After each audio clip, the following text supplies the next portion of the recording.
In the complex world of relationships, some connections appear friendly or familial but hide manipulative tactics that slowly chip away at personal freedom and self-esteem. This discussion explores the subtle yet powerful methods narcissists and narcissistic collectives use to control and dominate, trapping their victims in emotional turmoil.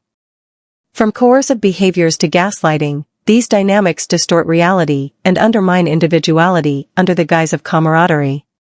Learn to identify the signs, understand the emotional impact, and discover why reclaiming control is crucial in the face of narcissistic manipulation. Instances of double standards are unmistakable indicators of narcissistic abuse and the narcissistic environment. Sadly, some of these double standards are so deeply rooted that challenging them would feel like challenging the fundamental fabric of our world, such as gender, race, class inequalities, familial double standards, respect for older people but not for all people, and more. This underscores how deeply narcissistic principles have shaped our society throughout history. Early signs of narcissistic behavior can be subtle, even for those who are familiar with it. Initially, these individuals appear kind and create a strong sense of genuine friendship or family-like camaraderie, a dream group or family that you may have yearned for but not experienced in your own family or other friend groups. This illusion is deliberately crafted to lure you in. It feels like you've finally found something you knew existed and was possible because you've yearned for it inside but never experienced with others before. However, as time goes on, you may start to notice manipulative tactics in action. They might subtly discourage you from spending time with people outside their circle, making you feel guilty or uneasy when you do. Intrusive questions or disapproving looks when you interact independently with others may also become frequent, designed to isolate you. Over time, the group begins to develop a cult-like atmosphere where things feel unsettling, yet everyone continues to outwardly display kindness and affection, which makes you want to believe in the genuineness of the initial positive experience you had with them. But they often give you suspicious glances or pose probing questions when you engage with people outside the established group, inducing feelings of betrayal in you. Such intrusive questioning can become so uncomfortable that you may start avoiding specific individuals altogether, pushing them away, losing friendships and acquaintances outside of the group. Gradually, it becomes apparent that their intention is to isolate you from external social circles. However, because this kind of behavior isn't limited to isolated individuals and your group, but is pervasive throughout other groups, fostering an environment where intrusive conduct becomes normalized. Within such contexts, personal boundaries often come under scrutiny and are perceived as problematic, pressuring individuals to conform to the group's expectations. These toxic norms are widespread across various social settings such as groups, TV series, movies, and shows, operating covertly and leading individuals to second-guess their instincts, making them feel their boundaries are excessive when they're not. This pervasive toxicity extends beyond individual narcissists. Societal norms themselves can exhibit narcissistic traits, perpetuating a broader framework. The notion that personal boundaries are problematic stems from the toxic nature of these norms, not from the inherent value of healthy boundaries. Healthy boundaries pose a challenge to individual, collective, and institutional predators and parasites alike. What initially seemed like a supportive environment can reveal deeper issues.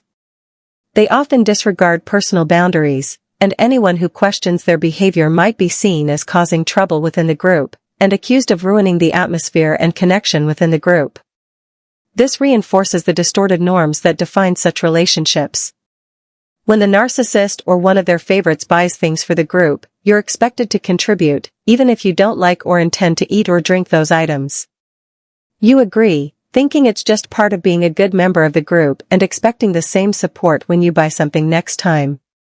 However, when you or someone else who isn't a current favorite buys something similar for the group, even if it's a small and inexpensive item, the narcissist refuses to contribute and makes a scene, accusing a person who took the initiative of making them spend money on things they don't want. Surprisingly, the rest of the group supports them, leaving you feeling shocked, violated, and victimized. You realize you've been seriously abused, but instead of acknowledging this, the group paints you as the abuser while portraying the narcissist as the righteous and decent person. They create and share a false perception that becomes a reality in the minds of the majority, even though it's a lie. This twisted narrative makes the true victim appear bad and elevates the abuser, while the system that supports the narcissist is seen as good and decent, loyal followers of their narcissistic leader. This group behavior inverts the situation, making you feel like the abuser.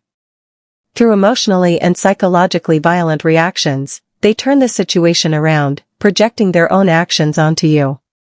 These reactions are deliberate actions aimed at inverting the situation, and unfortunately, it always works. They manipulate money as a form of control, treating it like energy that flows towards the narcissist and their favored individuals.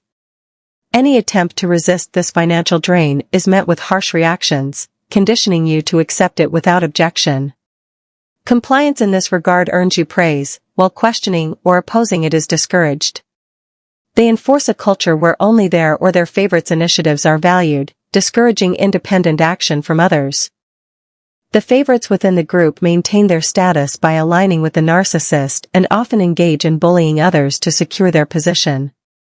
Whether they are narcissists themselves and enjoy the dynamics or not, they choose to join the bullies to protect themselves from mistreatment and gain favor within the group. This dynamic reinforces the narcissistic control over the group's dynamics and isolates those who do not comply. At the beginning, everything seems equal and good, but a shift usually happens at some point, adding to your shock. Suddenly, they become extremely violent over something that was completely normal before, turning what seemed like a balanced relationship into a sudden nightmare. They act as if they have been tolerating your boundary crossing but have had enough, fabricating a false narrative that looks real, like you have brought it all on yourself, like they attack you righteously. This creates a reality in which you become trapped, with the system reinforcing this false perception and making it seem genuine. They lured you in and made you feel like you belong with a genuinely good experience, and then things start to change. And equality and balance turns into double standards. In these relationships, the initial sense of closeness often resembles that of a family or a tightly knit group. However, over time, subtle manipulations begin to emerge. For example, they may employ tactics that subtly isolate you from your existing friends and discourage you from making new ones, like I mentioned before. Then, they casually mention hanging out with others or making new friends to test whether you've accepted your role as a follower or lower status member within the group. If you're provoked by their behavior and attempt to confront them in a friendly, subtle, and kind manner about how they made you feel guilty for having friendships outside of their control, the reaction can be devastating. They might explode emotionally, reacting like a nuclear bomb that shatters you into emotional and psychological fragments. Swiftly, they accuse you of being jealous, envious, or controlling. Their emotions appear intense and genuine, making it seem as though you've deeply hurt them and are unequivocally at fault. This overwhelming response can leave you profoundly confused and silenced, unable to freely express your thoughts and feelings. It reinforces a cycle of emotional manipulation where any attempt to assert your independence or challenge their behavior is met with disproportionate emotional backlash. This dynamic undermines your self-confidence and autonomy, reinforcing their control over the relationship dynamics. This dynamic often forces you to bottle up your feelings and thoughts, as questioning their behavior or asserting your independence may lead to further emotional manipulation or backlash. It creates a cycle where your sense of self-worth and autonomy are undermined, while they maintain control over the dynamics of the group. They also begin to copy you for various reasons, perhaps to adopt your style, gauge your reaction, or condition you to accept their mimicking behavior as normal and indicative of a close bond. Initially, they copy your choices and actions under the guise of comradeship. However, when you finally reciprocate by purchasing or doing something they've done, they showcase you to others in their circles as a copycat. Ironically, at this point, anything they've imitated from you is also perceived by others as if you've copied them originally. They intentionally shrink your world and support system for a purpose, leaving you without your own support network and psychologically hindered from confiding in acquaintances. Their allies then amplify their distorted perceptions, drawing you into a surreal realm where reality loses its grounding. And that reality solidifies as a universal truth for everyone involved, based on false beliefs entrenched in their minds, which now stand as the narcissistic reality. You find yourself disarmed and stripped of any power over your own narrative. Initially, they test your reaction by copying something you've done. If you show no response, they may subtly probe for signs of frustration or irritation.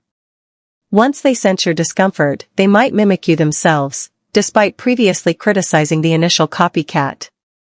This manipulation aims to provoke your genuine emotions, whether through a fleeting expression or subtle distress.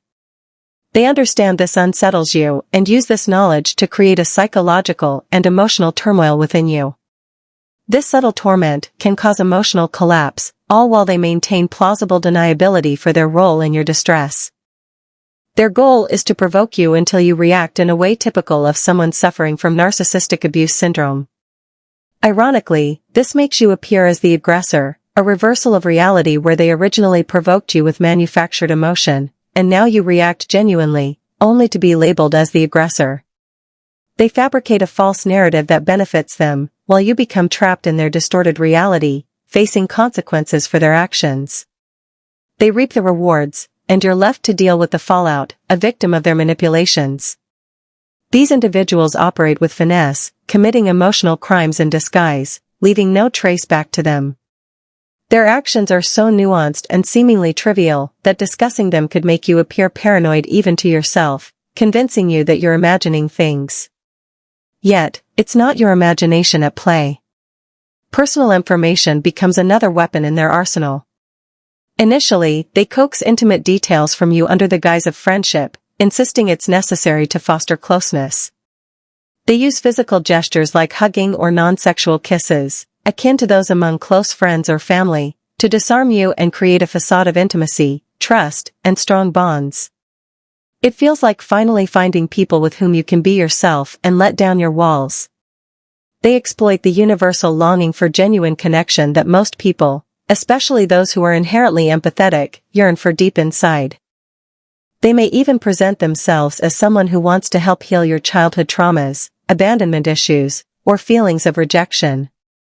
You might see them as genuinely caring individuals and hesitate to discourage their seemingly good intentions.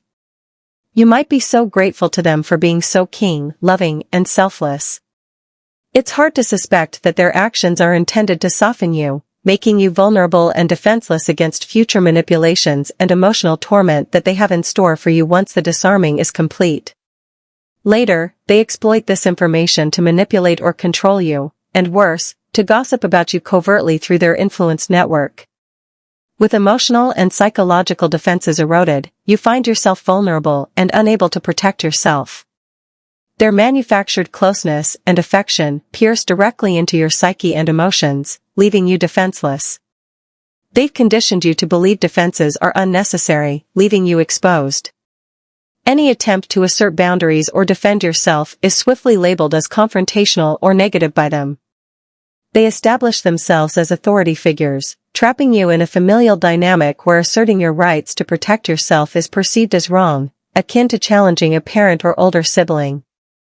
They initially present an illusion of the dream group or family you've secretly longed for and searched for, making you feel welcomed and vulnerable. However, once you're in, everything shifts, and that once promising group or family dynamic turns into a nightmare, intensified many times over. The attraction lies in the promise of genuine family, home, and belonging, something we crave but often haven't experienced fully because even in so-called normal families and friend groups, there are often narcissistic dynamics, though typically less pronounced than in higher-level narcissistic groups.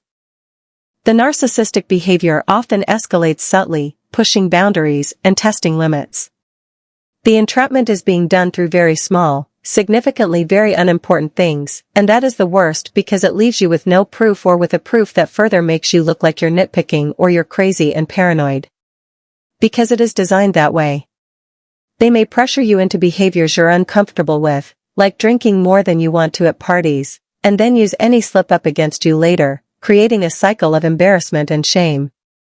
They enforce their musical preferences onto you, openly or subtly deriding and humiliating your tastes and anything else that brings you happiness. They mock what you enjoy as stupid, crazy, or lame, and might even publicly shame you for it, despite it being entirely normal or even cool.